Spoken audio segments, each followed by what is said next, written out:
নন্দীগ্রামে ঢোকেননি, মমতা বন্দ্যোপাধ্যায় বাইকে কে এগুলো বলছে? হ্যাঁ? আবার মাতাল, সেই মদনা বলেছিল 21-এ, মাতাল মদনা, যে আমার এখান থেকে কেটে বাদ দিয়ে দিবেন মমতা যদি হেরে যায়।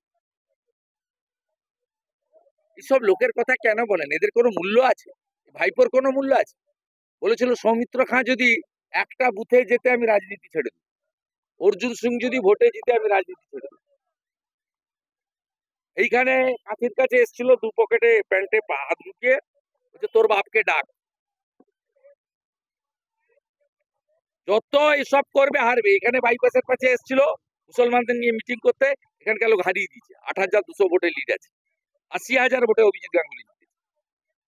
যত আসবে দেখলেন না, দীঘা ফাঁকা, তো জালি হিন্দু হালাল মিষ্টি খাওয়াতে এসেছিল, লোক ছুঁড়ে ফেলে দিয়েছে, কেউ প্রসাদ ঘরে নিয়ে খায়নি।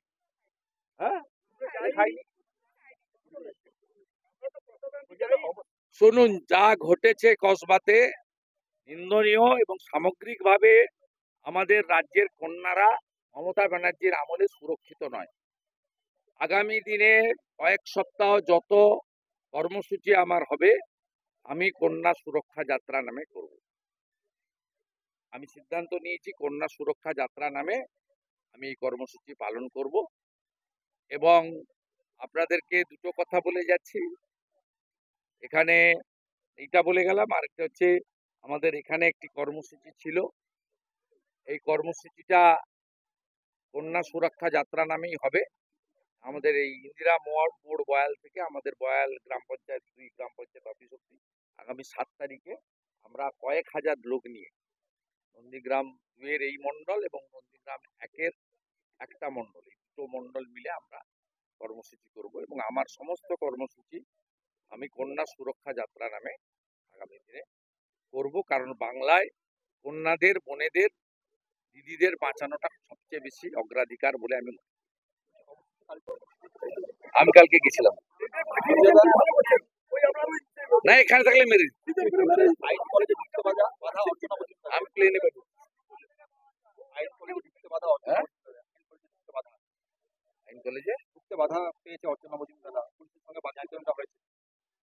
সকলকেই বাধা দেবে, আটকে রাখবে। আমাদের রাজ্য সভাপতিকে আটকে রেখেছিল কাল সারা রাত্রি, কথা বলতে দেবে না, প্রতিবাদ করতে দেবে না। জরুরি অবস্থা ঘোষণা না করলেও জরুরি অবস্থার মতো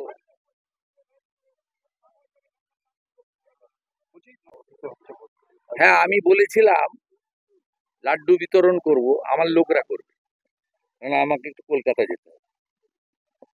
আমি এখনই বলে গেলাম ৯-৯০ ভোটে ওরা হারবে, মুসলমানরা হারবে, হিন্দুরা জিতবে। বলছেন যে এসব মদ মাতালদের প্রশ্ন আমাকে করবেন না তো। রেজিস্টার মাতাল, একটা পদের লোভে উনি একা কেন গেলেন? আমি ওর কথার উত্তরই দেব না, মাতালদের কথার উত্তর দেবো কেন? বলছি, রূপা লকেট অগ্নি বিশ্বাস করে থাকলে উত্তরপ্রদেশের কোনো কে বলছে এটা? ওর কথার উত্তর আমি দেব। 15,000 টাকা বেতনের কর্মচারী তৃণমূল। বলছি, এত বড় একটা ঘটনা ঘটে গেল, তারপরে কিন্তু কলেজের মধ্যে সিসিটিভি লাগানো, এই ল কলেজে সিসিটিভি লাগানো হচ্ছে, এরপরে তো কলেজে অ্যাডমিশন শুরু হবে, নিরাপত্তা কোথায় মেয়েদের? কারণ নিরাপত্তা নেই।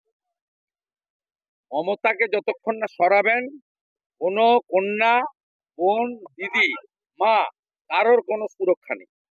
কত দৃশ্য দেখবেন আপনি। হাঁসখালি, মমতা ব্যানার্জি বলছে ওটা লাভ অ্যাফেয়ার, প্রেম ছিল। কালিয়াগঞ্জ বলছে মেয়েটা অন্তঃসত্ত্বা ছিল।